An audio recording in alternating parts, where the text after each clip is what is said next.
Thanks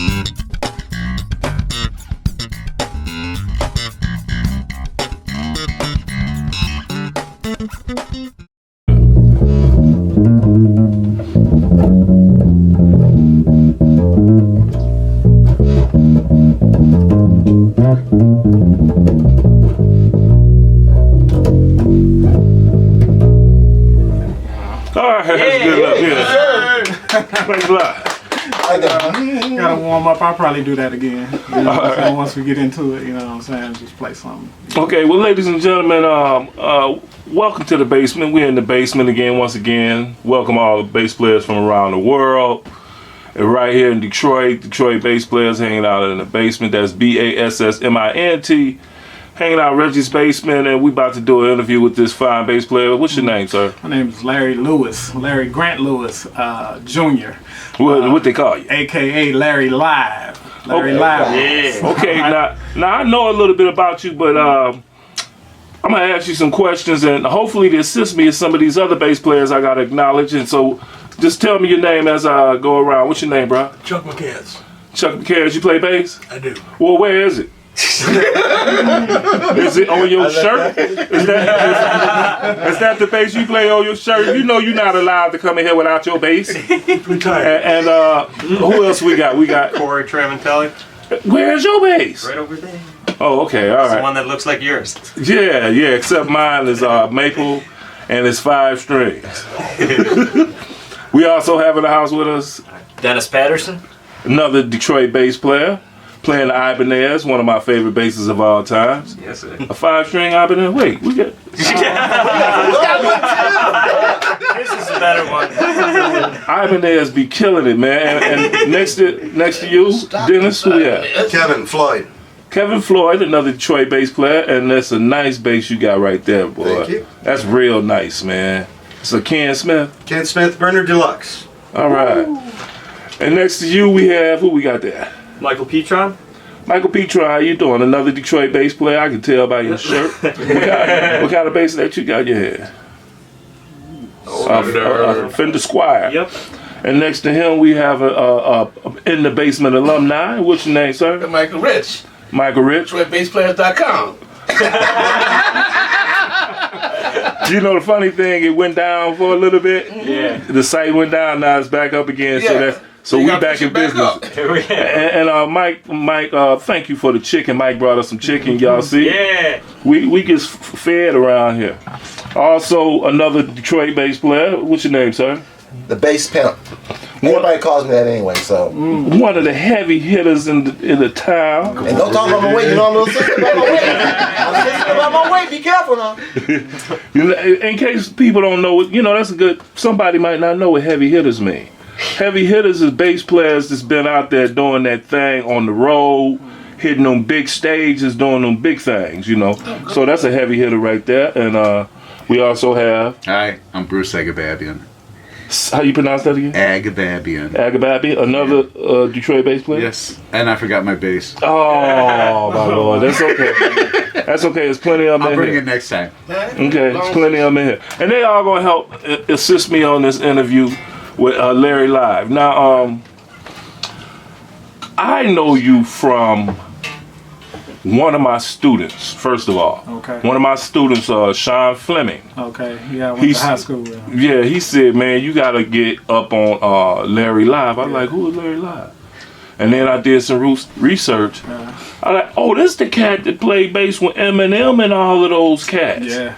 And I was like, oh man, I can't wait to meet this guy. And so I thank you for coming out, bro. No problem, man. Now, my first question I always like to ask is, when did you start playing the bass and why? Why? Well, you know, you can tell by the gray in my beard. I was talking to my girl, and I said, "Should I do the Just for Men?" And that, you know, and I was like, "Okay, yeah, don't do it." It makes it look bad. Exactly. So I wanted to basically, you know, be myself. You know, meeting new guys and stuff like that. But it was in the '70s, man. You know, my father, he was a bass player also, and. And what was his name? Larry Grant Lewis Sr. Oh, okay. Junior, and I got the third running around here somewhere. So. I started actually playing the upright bass at the age of 7 years old at Carver School in Royal Township. You know, and I had the upright bass, you know, and what I would do was I had a little cousin, and he was a little boy, and he had a red wagon. So the bass was too big. I was a little guy myself, so the bass was too big for me to carry like 4 or 5 blocks. So I stole his wagon, put the bass in the wagon, in the rain, hail, sleet, or snow. I'm talking, you know, Michigan weather, 4 feet of snow, for real, literally. And I had 2 of my cousins, you know, that I ended up, you know, making music with later on down the line. But yeah, I was 7 years old, and I was dragging that bass back and forth. And it's a funny story that goes with that, you know. With my father playing at home, he would teach me licks and stuff like that. So I'll take the licks, go back to school. The teacher, I come in there and the strings, okay, and I'm standing up in the fold-out steel chair. You know, I'm standing up and got the full steel out, and I'm pulling what he told me at home, you know, and I get in the classroom, and the teacher would put me out the class because I'm conducting the class, and I wouldn't listen because I'm learning at home. She was like, how's he learning this? He's never going to learn how to read music. He's never going to do this and that. So she put me in the hallway, and I would play in the hallway, and it was good acoustics. Now, I didn't know what acoustics was at 7 years old. Right. You know what I mean? So I started there, man, 7 years old. Why though? Why? I mean, what was it? It was just music, man. Music in general. With my family, you know, my uncles and everybody blew trumpets, flutes, and stuff like that. Played drums, and it was just like my whole family just musically inclined. So it was just inevitable that I would pick it up. So that's what happened, you know. And my father, with him being a bass player, you know, I just followed him, you know. But actually, he didn't want me to be a bass player. He wanted me to be a drummer. So when I was younger than 7, he would pull all the pots and pans and chitlin buckets and everything out and put it right in the middle of the floor in the kitchen and give me 2 wooden handle spoons and was like, hit these. And he would play while I was hitting. I didn't know what I was doing. So I started getting some rhythm about myself, and he took and like I said earlier, I told the story about the acoustic guitar that was bought from a flea market. I took the strings off of it and made it into a bass. Now I'm a little guy, you know, and I just really wanted to do it. So it was like I always had an instrument in my hand. And went from there, but it's like my rhythm, I had, you know, got my rhythm at an early age, you know, and he would lean over my back, and he had a Rickenbacker Starburst, big heavy bass, you know what I mean? And he would stand over my back and press my fingers so hard on the strings, and he was like, you're never gonna learn how to play if you don't build calluses and this and that. He's talking to me like I know what I'm listening to and what I'm doing and all this here, and I'm like, wow, man, you know. So down the line, I figured out what he was talking about, you know what I mean? But he was like applying that pressure on my fingers. He was like, okay, this is how the sound come out, you know, basically. And like, little guy, and I think I probably was sitting on his lap and he was holding me, and you know, like this. Yeah, and that's what got me into like just loving music, period. And one of my cousins that I took and that I would have pushing my bass in the wagon, he played the drums, and he played drums because his uncle played drums at home, and then, you know, so it was like, boom, we like 7 years old in the garage, you know, playing Motown songs, you know, Ain't Too Proud to Beg and all this stuff, and we didn't know, we was just playing what we heard on the radio or something like that, or what was being played in the house. So we would do that and had done that for years, a whole many years, until we could either, you know, bang out a tune or something until the neighbors stopped beating on the wall of the garage telling us to turn it down. That neighbor, I forgot his name. I knew his name then, but since then he passed on or whatever. But, you know, that was the joke, you know, between me and my cousin coming up making music, like, turn that down, you know what I'm saying? And he would beat on the garage with the shovel, you know. And we, actually, it was in the wintertime, it was a space heater in the garage. And they would put us out of the house, and we ended up in the garage. So we went from the garage to the studio, and that's when we started making records, you know. And that was around 1989, something like that. That's awesome, man. Oh, yeah. Now, after that first acoustic bass that you created from the acoustic guitar, when did you get you like a real bass guitar? Well, that Rickenbacker that I was talking about, Your dad's? he ended up giving me that. He gave it to me. Now I think around this time I'm like 9 or 10. Is it the hollow body, big one? No, it was Just regular 4001? heavy. 2001. No. It was a 70s bass. 4001. Yeah, something like that. Yeah, the model. So I ended up getting that. I broke the strings off of it or whatever because he was like, this is how I make my money. This is not a toy. If you learn this will feed you. And it's like you won't have to work in the plants like me and stuff like that. So it was a semi Joe Jackson story. I was thinking Joe Jackson when he was pressing your fingers pressing down. my fingers. He was like gearing me up, man, to do this, and he did his thing, man. And what I liked about the whole thing about my father was that he never really stressed it. He was like, because he's since passed, but he never really stressed it or really tried to teach me anything. He said, you're gonna learn it. If you want it and you're passionate about it, you're gonna learn it, And I would watch him and he say, I'm not gonna teach you, watch me. You know what I'm saying? Right. So at this point, and he didn't know how to read music, so I didn't know how to read music. You know what I mean? So at the same time, that's what the teacher was trying to teach me. So it took like going backwards, years backwards. Just spot reading, trying to learn, not fluent, you know what I'm saying? But being in certain situations, my ear was sharp, so that's what it was. Okay, now I'm still concerned about that Rickenbacker. Do you still have it? No, I wish I did. Okay, so I really don't know what happened to that bass. Right. Truly, this is a story for you young bass players just first starting out. Each and every single bass player in my age bracket, and I'm some years old, we all do not know what happened to our first bass. And we all wish we had it for historical and sentimental reasons. Yeah. So all you young cats that's got your first bass, hold on to that. Hold on to it just for sentimental purposes, or at least know where it is in the future. So what I want to add to that is, like, I ran across a whole bunch of basses, man, in my time, but after that bass, I ended up buying a white Fender Jazz from Wonderland Music in Green 8 Shopping Center. Wow, yeah. And I bought that bass. I worked a summer job at Grant School. I worked a summer job, and I was like geeked up because my father was like, yeah, man. He was like, save your money, go get you a bass, man. So I saved my money. I think it was like $300 or $400 or something like that. And walked into Wonderland, chest stuck out. I was like, wow, man, he was like, pick out the one you want, and then I had a, variety to choose from, but he ended up, growing up, he had a white Fender Jazz bass, and I wanted that same bass, and I think he almost bust into tears when I picked that bass to buy.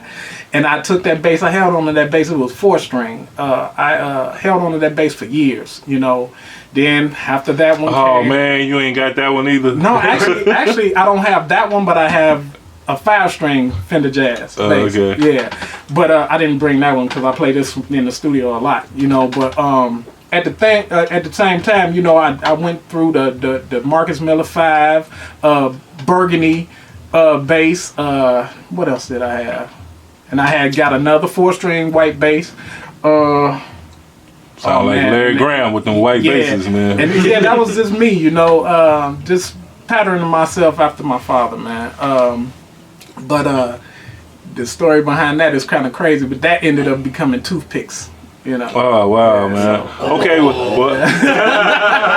those the kind of stories we interested in, man. Yeah, but oh man, did you do the hoop thing on stage? No, I did it on the wall outside of my apartment door because my bass was taking over my marriage, and you love that bass more than me, and I got something to prove, and I almost went to jail because I left it on the street, and this is in Hazel Park.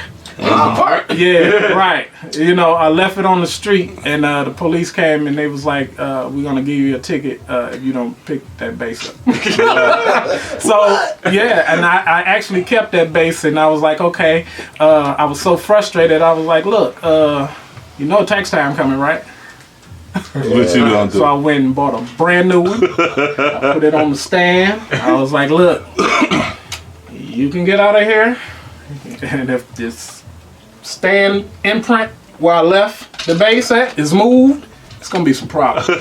You know, so that was that, man. But we've had discussions in the past about relationships. Yeah. In the bass guitar or just music in general. Yeah. Okay, so let me ask you this now. As you going through these basses, who did you start kicking it with as a musician besides your cuz with the drum? Yeah. When y'all started playing with, who did y'all start playing with? You got some groups out there? Okay, actually, it was just me and him for years. We would get our little summer job money together and stuff like that, and we started recording, actually making records. Before you even started performing? Yeah, before all that. Right. You know, we would put our money together and go and make demo tapes and stuff like that, and it's like we was making records to the caliber of like a Public Enemy type thing, you know, that Fight the Power thing, the whole nine on that.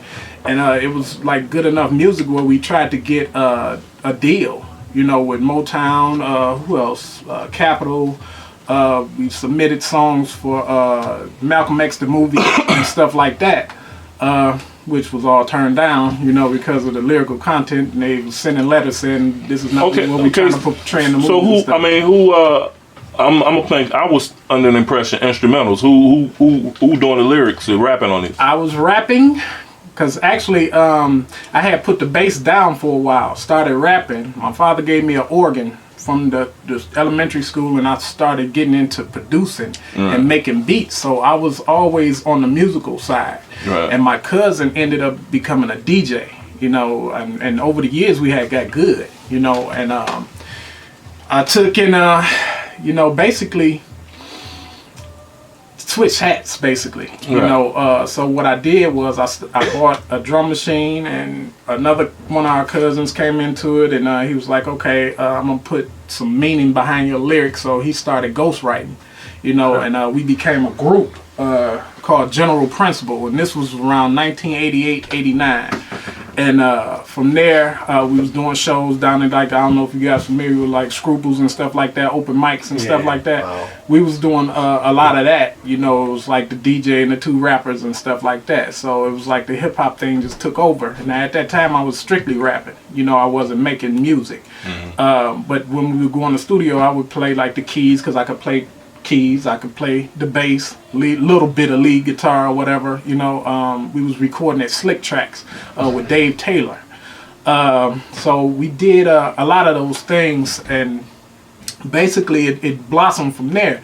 So when I got married, you know, that took a strain on me and my cousin's musical relationship, you know, which separated us for a few years. But at the same time, I would always tell him, do what you're doing. You know what I'm saying? Because it's a market for what you're doing, you know. So I'm going to take this hiatus and build my family, you know. So I took and started my family and stuff like that. And then I got more back into the instrumentation, like playing, you know, the bass and stuff like that. And I would record at home, because every place since then I had a studio in my house recording tracks and stuff like that. So that's how it, you know, basically came back together for me. You know? Okay, now how did you hook up? I mean, it looked like you had a lot of work when you came back to play again after the family. But how'd you hook up and start doing these major recordings and stuff? All right, the major recordings, it started off with a family member that was in common with somebody that was already doing it, you know. You don't want to throw no names out there? I'm going to throw the names. I'm going to throw the names, but, you know, a lot of those situations, you know, over the years just fizzled away, you know what I mean? So as far as relationship wise, my nephew's uncle had a brother by the name of Kevin Bailey, Dogmatic. He was making mad noise in the city of Detroit, and that was the family connection, you know. And he would always tell me, he'd say, man, you know, I'm gonna get you in the studio with us, and we're gonna make some records or whatever, you know. I know you're doing your thing as far as playing those instruments and stuff like that. So I was like, okay, cool. So at this time, I didn't know the magnitude of what he was actually doing, you know. So I'm at this point I'm cooking, you know, at different restaurants around the city, you know. Shaky ground on the family life, the marriage thing, you know, so that thrust me into the music. You know, that was my getaway, my outlet, was to go and be gone all day, playing, working, and then playing my music at night. Right. And sometimes I had to sleep in my work clothes because I'm jamming in my work clothes and go to work, take a shower, put on my new uniform because I worked at Motor City Casino. I worked there for 9 years. So through all of that, you know, I was going through things at home which made me stronger in the music, you know. So if you ask me the question later, would I take that back? Yes, I would, because I would rather be, you know, the father that I'm supposed to be right now. So that's a whole different story. Right. But yeah, I ended up playing bass for Sick Notes. These cats was on the bubble, man, doing their thing, and they was young guys, probably about a good 10 or 11 years younger than me, you know. And I was like, wow, for real, these guys are on the radio every day, you know what I'm saying? And Kevin, I talked to him at Kentucky Fried Chicken, and he said, he said, look at man, take this card and be here. And that's when the studio was on the east side on Kilbourne. A lot of Detroit rappers know about Kilbourne, you know, back in the days, how we used to get it in over there. But I went down there, man, and they was like throwing tracks at me, man, left and right, and I didn't play the same thing on nothing. You know, I was like on fire, and I ended up becoming the third member of Sick Notes, you know, playing like lead guitar, bass, and singing hooks and stuff like that, because I could sing too a little bit, you know. But but it was hip hop music, man, and it was like, you know, simple bass lines. I didn't have to play nothing but probably one pass, you know what I'm saying? Just stay in the pocket, you know, root groove and get it going, you know what I'm saying? And it's like drum and bass all day, you know. So I did that, and actually my father played on a couple of those earlier joints, but it was Dogmatic Kevin Bailey and Proof of D12. You know, they gave me my start in this. And took and man, we was just going. So we doing like different shows around the city and stuff like that. But Proof just was like, man, keep doing what you're doing, basically, you know. And you got a place here with us. And that was like 1982, no, 92. Well, I want to put another 10 years on. But yeah, it was around 92, and we've been doing it ever since, you know. So with that union of Sick Notes and Proof led to D12, Eminem records and stuff like that, but playing on hundreds of songs and these guys having a arsenal to pick from, you know, and being in a position where they would actually request different types of grooves, because that, you know, I'm old school, so I would know all those bass lines, like, you know, Larry Graham, you know, Graham Central Station type bass lines and stuff like that funk, man, and that's what they was looking for. So I would hold those grooves down, man, and we would record and stuff like that, and then, you know, it spawned a few hits, a few major records, you know, with D12, one being How Come. That was the first multi-platinum single for D12 that I had something to do with. You know, I played on there and stuff like that, man, and it was great, and it's been on the bubble since then. And ended up doing a joint with Proof and 50 Cent on Searching for Jerry Garcia that made some noise out there. And you know, basically the whole Shady alumni, you know, I had played bass for a lot of them, you know. Well, I can run down just briefly. What's my man's name? Stack Quo did a joint where I was singing and did the track for that song. Willie the Kid and stuff like that. Working with my partners DeWitt and Pep, Sick Notes. You know, so wow, a lot of stuff happened, you know, back then. So okay, that's cool. And you still in Detroit at this time? Yeah, I was still here. We had bounced around, man, from place to place. We had different labs, like in Oak Park, a couple of them in Oak Park, and ended up in a house. Well, actually, we recorded some of those songs in my house in Ferndale, and Eileen Street off 8 Mile in Detroit is where we recorded in Pep's basement a lot of tracks. we had the Sick Notes house on Sherman, you know, and you know, shout out to Greg Grant, you know, my drummer. You know, met him at Motor City Casino. You know, he was a bartender and I was in the kitchen. So, you know, I still deal with him from time to time. You know, now. Okay. Besides the records, you named a couple of them. If you want to name, you know, I know sometimes people don't like to toot their own horn, but yeah, you ain't tooting it for you tooting it for me, man. Yeah, let me hear some of the tracks. A lot of records out there. Just tell me tracks so I can go back and listen to them. Say I was just sitting next to this guy. You know, Obie Trice, Cry Now, heavy bass line on there that I created.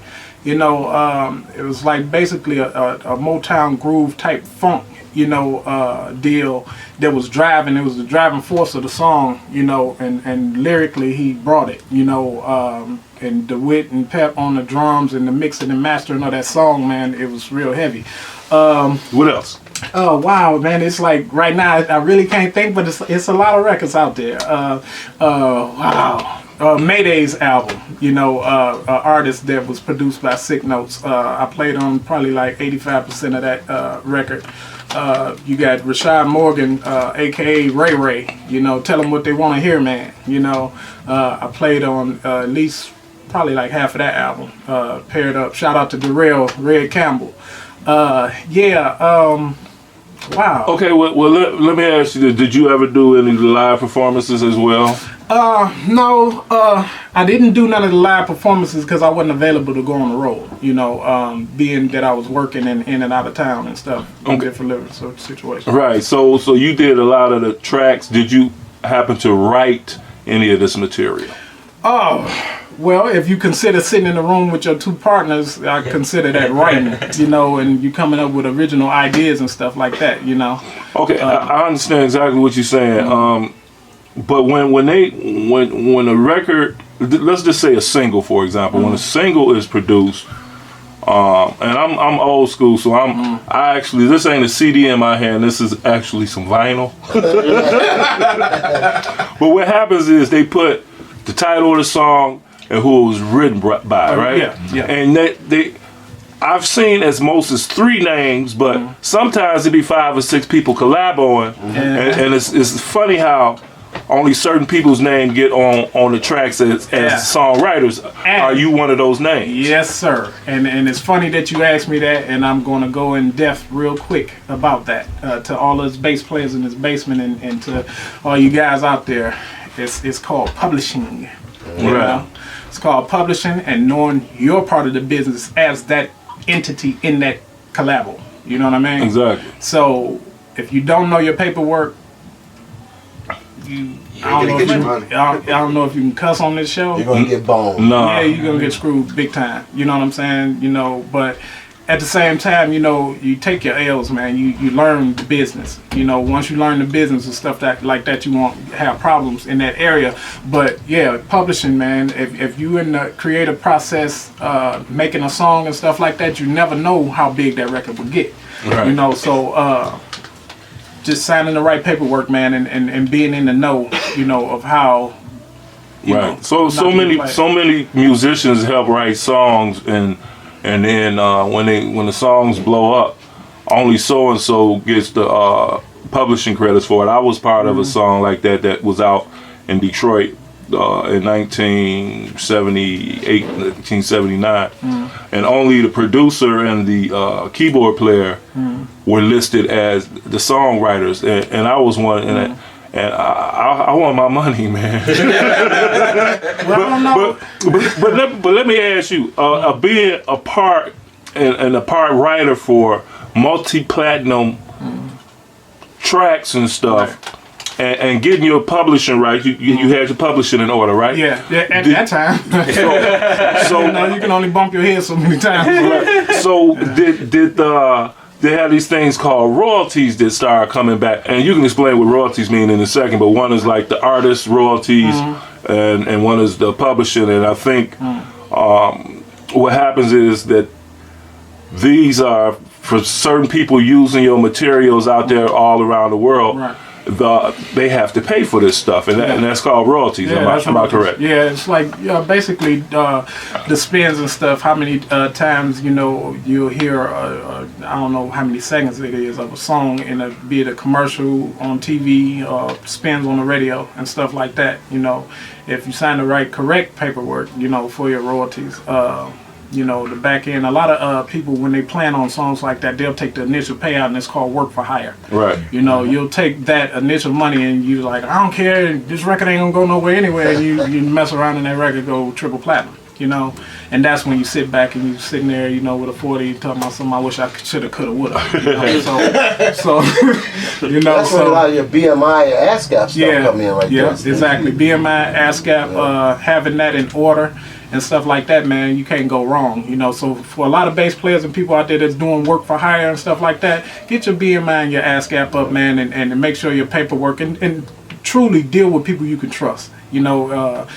Trust is everything, because they say, it ain't just a handshake no more. You gotta have it true. right. You have to cover your back in any situation, and then too, with the people that you're dealing with, is the caliber of people that you deal with. So you would already know whether you got to have your price set and know your worth, where you say, okay, look, I know this record may not go nowhere, but I'm gonna put this price on there, and this is how much I want to get paid, and then you won't feel salty at the end of the day. But like I said, sometimes you have to take your lumps and learn. Because it's like, in the situation that I was in, I was running from a lot of stuff playing music. So it was like, you would play on a lot of records and you would forget a lot of that stuff because you played on so many records, man. You'll hear your stuff on the radio and you're like, dang, man, did I do that? Stuff like that. So it's like you got to play on a lot of stuff and be consistent, in what you're doing, but just have your writer's game up as far as BMI, ASCAP, and stuff like that. And now, for those who don't know, BMI or ASCAP is like publishing houses that track all of these music. All the sales, right? The sales and stuff like that, and you get a check every 3 months.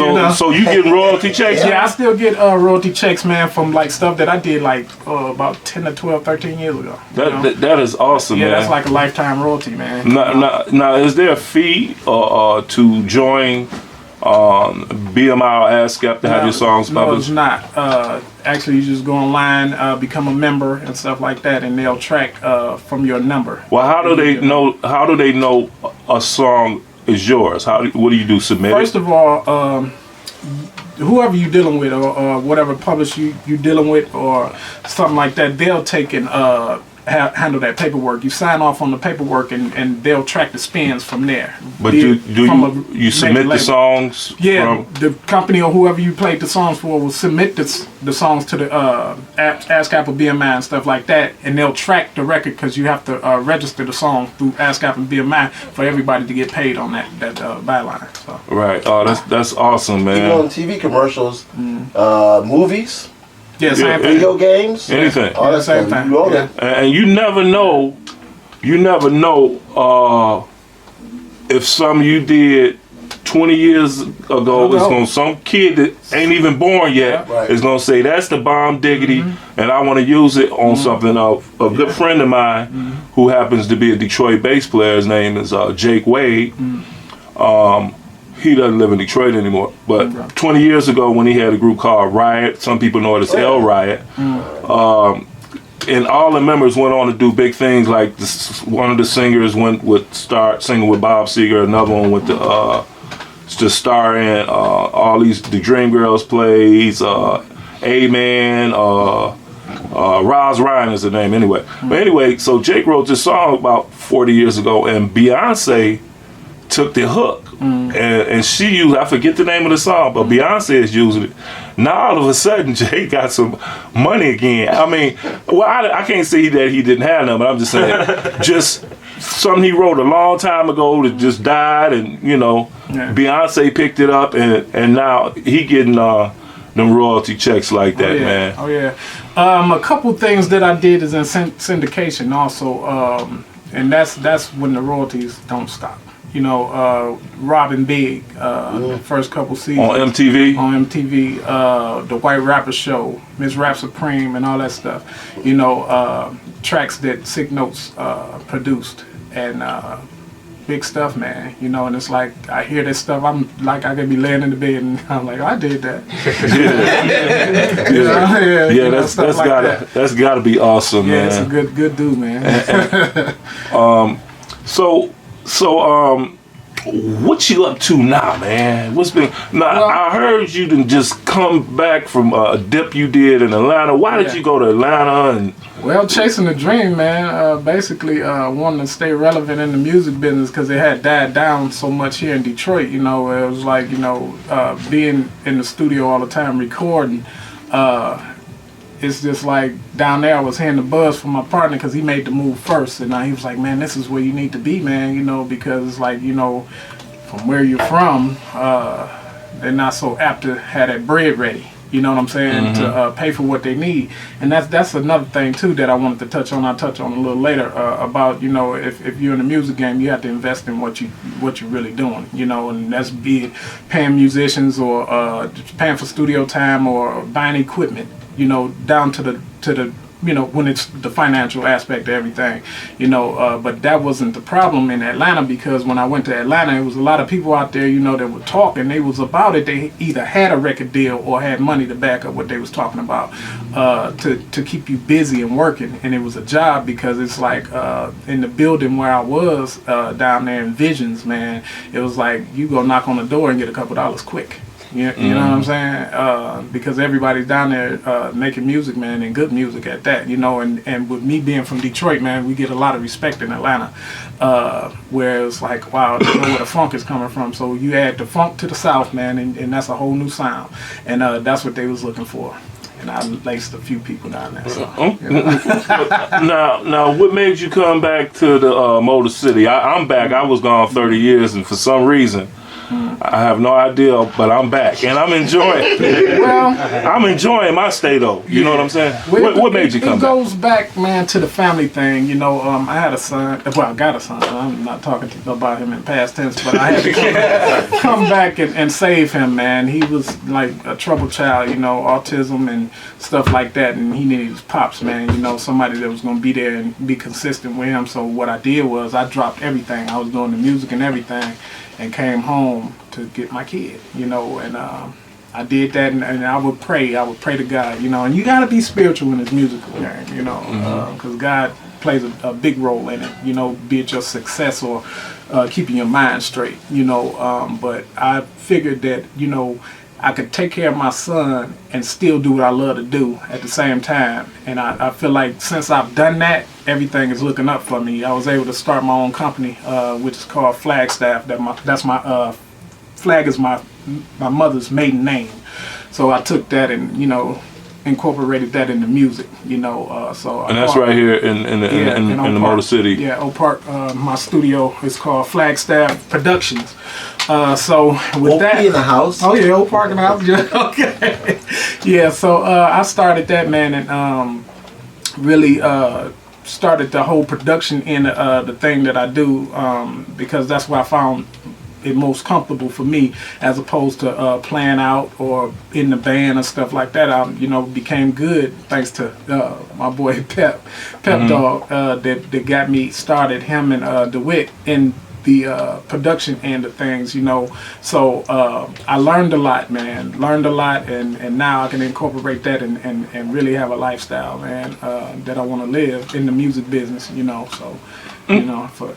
Okay, so what you got on the fires right now? What's simmering about to turn into a flame? Simmering about to turn into a flame is an album that I'm recording right now. It's called The Glen Lodge Bar. You know, it was a bar on 8 Mile in Glen Lodge, you know, when I was growing up.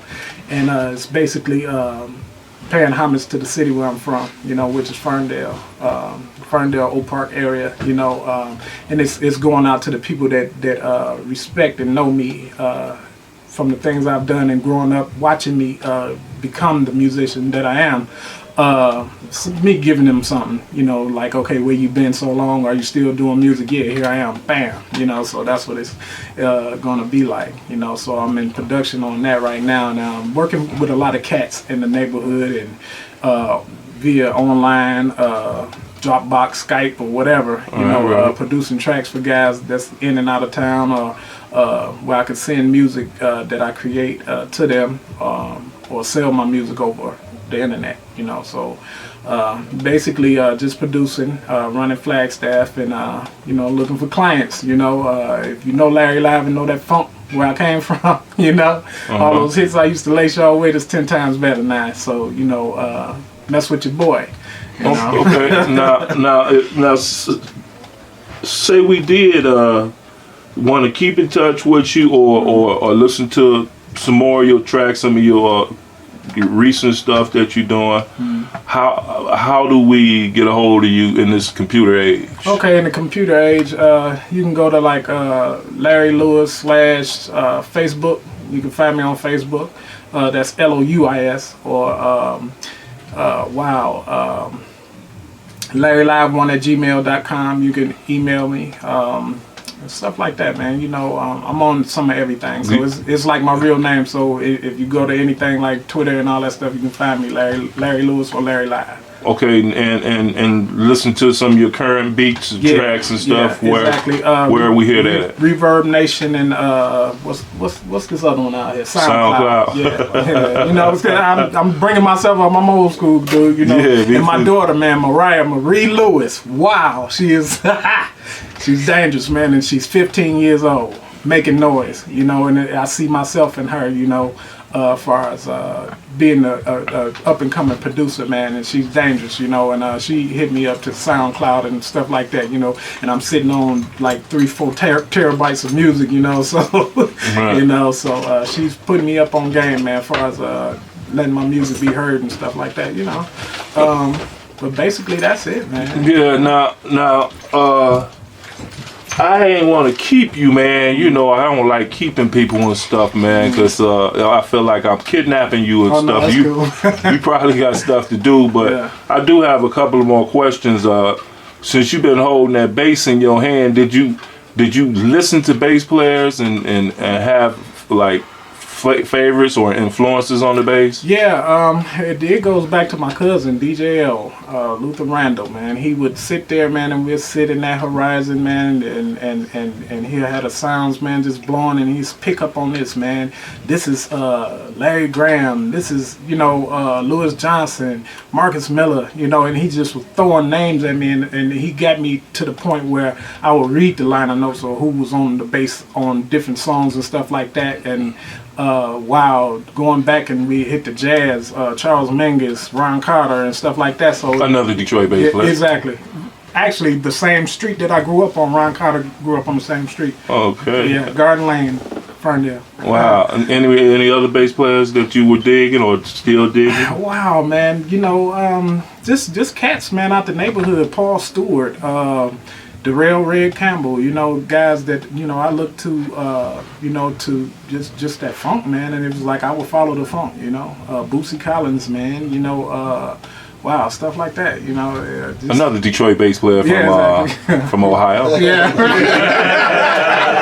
Yeah. You know what I'm saying? Yeah, I would just basically have my ear to the ground, man, and dig in those records, man, and go online and do research on a lot of cats, man, and just pick up and Kern, Kern Brantley, listen to those Detroit bass player. Yeah, exactly. Shout out to everybody, man. Did now, anybody else got any questions for this fine bassist? Anybody? Okay. Anybody? You know what? When you say you record, you don't have to put the camera on me. But did you record in Oak Park too? Yeah. On Capitol.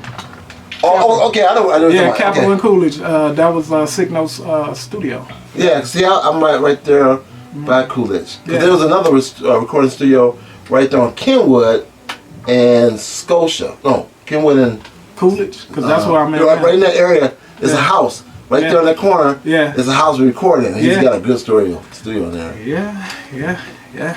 Well, one of my first recordings I recorded at Vanguard with Mike Powell. This was in the 80s, man. I was rapping. That's Nita Baker's boy. Yeah. A lot of those songs that came out of Detroit was recorded there. But I had got a session in Studio A. I didn't know what I was doing, but you know, I was in there. Yeah, that's just good to look back on. So, like I said, man, hopefully you can, you know, keep in touch, man. Let us keep up on your progress and stuff. And before I let you go, though, man, is there anything that you want to say that maybe I didn't discuss or anything like that? No, just basically, man, you know, to everybody out there, you know, if you don't want to be sleeping on your mama's couch with a multi-platinum record on the radio, and hearing your song on the radio all day, every day, you know what I'm saying, and you're just sick about it, you know what I'm saying, get your paperwork right. You know, that's just my word of advice to, you know, all the up and coming bass players, especially. You know, paperwork is everything, man. You know. And, okay. Yeah, that's about it. All right. Well, man, why don't you just play us just a little bit of something, man? Okay. Just a little bit.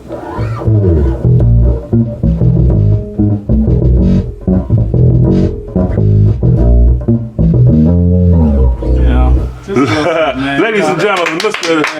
Larry Live. Yeah.